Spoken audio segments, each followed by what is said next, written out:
দিকে আছে এই জায়গা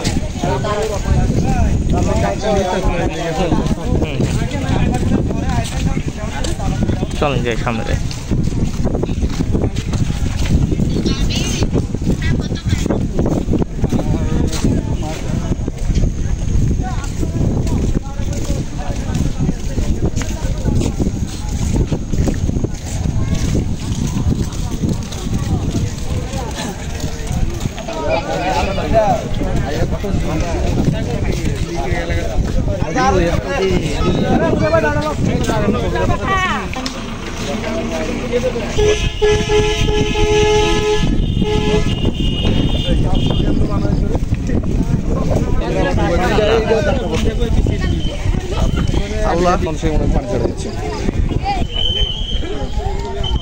এই চলমান পরিবেশ পরিস্থিতি, এখন পানির যে কন্ডিশন।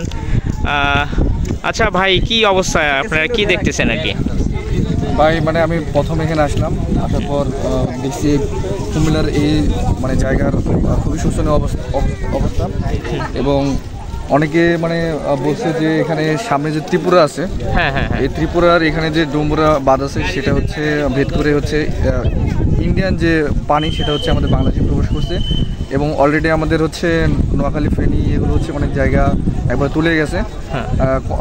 তারপর হচ্ছে নিউজে দেখলাম আমাদের এই কুমিল্লার এখানে 10 লাখ লোক পানি বন্দি। আমরা হচ্ছে খুব মানে খারাপ অবস্থা আছি, আমাদের জন্য দোয়া করবেন।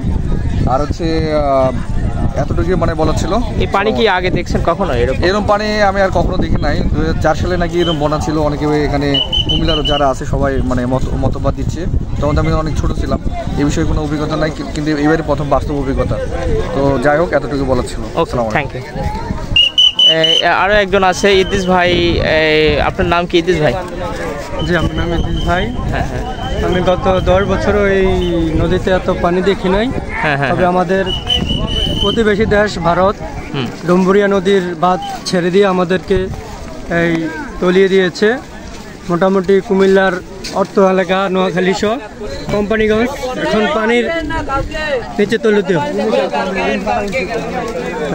এই তো সকলের কাছে দোয়া করি ভালো থাকে। ওকে, সবার জন্য দোয়া চাইলো এলাকাবাসী, আপনারা সবাই দোয়া করবেন এই পরিবেশ পরিস্থিতিতে।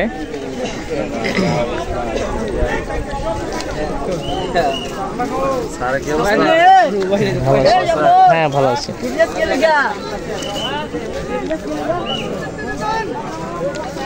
তোমরা বন্যা আগে কখনো দেখছো এরকম? জি না স্যার, আমার জীবনে প্রথম। আচ্ছা আচ্ছা।